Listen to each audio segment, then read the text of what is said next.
Inflation explained. Inflation is killing the world, but why not Japan? Japan, the country which boasts of being the third highest economy in the world, is killing it when the world is dying due to the rise of inflation. So what is Japan's secret sauce that is keeping it afloat when the whole world is struggling? Well, find out. Stay tuned. Hello and welcome to the channel. Today we are going to be Japan and how it has been finding ways to stay afloat during a growing global crisis. The world has been grappling with an economic crisis that started due to the pandemic bringing a break in the supply chain and disrupting supply all over the world. So yen has fallen almost 20% in the past year. The smoke from the yen is going down in a fireball is turning heads around the Western world. After all, the currency of the third biggest economy is falling and there's no seeming end to it.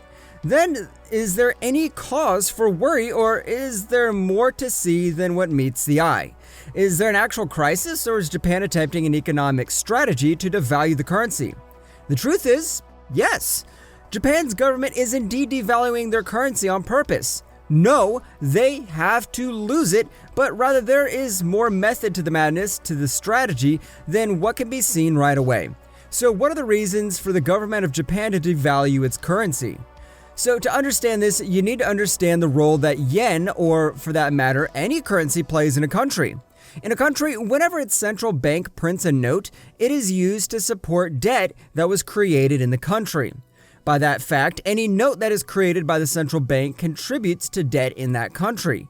So as the country will print money, there is a measure called the debt to GDP ratio will increase. Quite simply put, it means the amount of debt that is present in a country concerning the gross value of the domestic product of that country. Even more, simply speaking, the percentage of debt that is powering the production in the country. The staggering amount of debt to GDP in Japan is around 240%.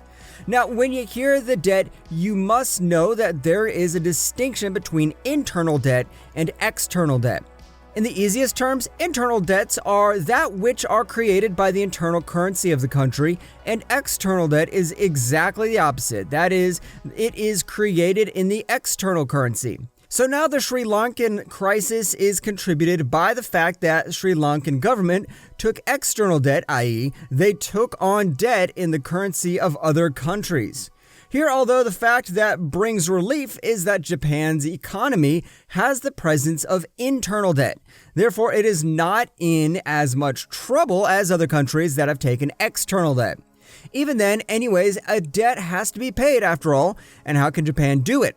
They have to either raise their income through taxation, which might be the simpler yet unpopular choice. Otherwise, they need to increase their production, the far more popular and also the slowest method of repayment.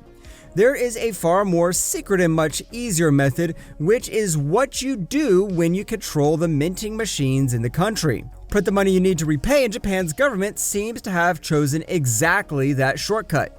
So Japan's central bank has now fixed its debt at a 0.25% yield. So they keep it fixed by making sure that they are printing the required currency notes at their will. Now that we have established the facts, let me tell you what are the reasons for this move. Whether there are certain answers to Japan's economic requirements that are being met by this strategy. The population of Japan has been a major concern for the country's policymakers. The growth of the population has not been enough to maintain and replace the current population, and it is going to contract. The younger demographic is reducing, while the older dependent population who are retired is increasing. The issue is that when such a condition happens, there is always the case that the majority of the population will need support to sustain their lives. The production will fall as there aren't many that will be able to sustain the growth required to increase the GDP. There is also the case of ever-pushing inflation, which is testing Japan's government's patience. More importantly, the demographic shift is crunching down on the taxpayer base. That means that the number of people that are in the working population will be able to pay the government, putting their taxable income to the axe. Thus, the idea to devalue the currency is to simply devalue the debt that they owe. Then just use that to manage the debt owed. Japan is looking to make its exports cheaper, which will happen easily when the value of its currency falls. The classic case of currency manipulation was planned out by the Chinese. They harvested the benefits of devalued currency to boost their economy with cheaper exports. Japan is a country which likes to maintain a positive trade deficit. This means that their exports have been more or equal to the imports in the country. So when your production process is cheaper thanks to the devaluation of your currency, it means that when they are sold in the global market, then it is cheaper in comparison to other available alternatives, which could prove to be a competition to your products. Japan is one of the economies that are dependent on its production and manufacturing. They have been in the past gotten the majority of their GDP going from the manufacturing sector. Hence, the idea to devalue currency is going to boost that already strong factoring sector. Finally, Japan is looking to control their inflation by making sure that the currency stays below a certain level. They've always been able to maintain the inflation rate and historically have not had any kind of inflation problem. The US, for example, is having a difficult time controlling inflation on the other side of the Pacific Ocean. They're having printing for a long time and are now facing the consequences of too much money in the market. But in Japan, the inflation rate currently is only 2.1%. They seem like they have the buffer for some long-term currency printing strategy after all. That seems to be the plan, and it seems like they have the time for the same. Japan has been going at it for a while, to the envy of many other countries which have tried and ruined their economies just recently.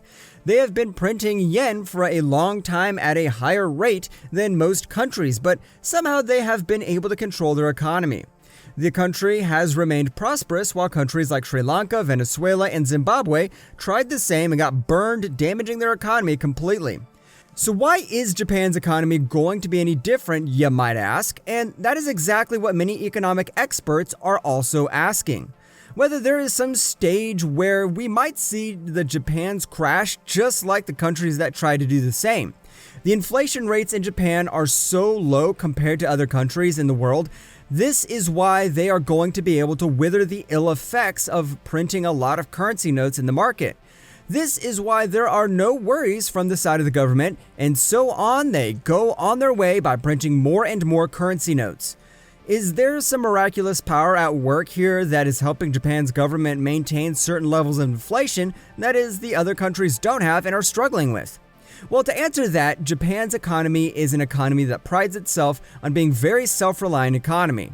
A great example of this is that their export percentage and their import percentage almost come to an equal of each other, and therefore there is no cause for worry. They maintain a great trade deficit, which has always been close to positive or at minimum zero.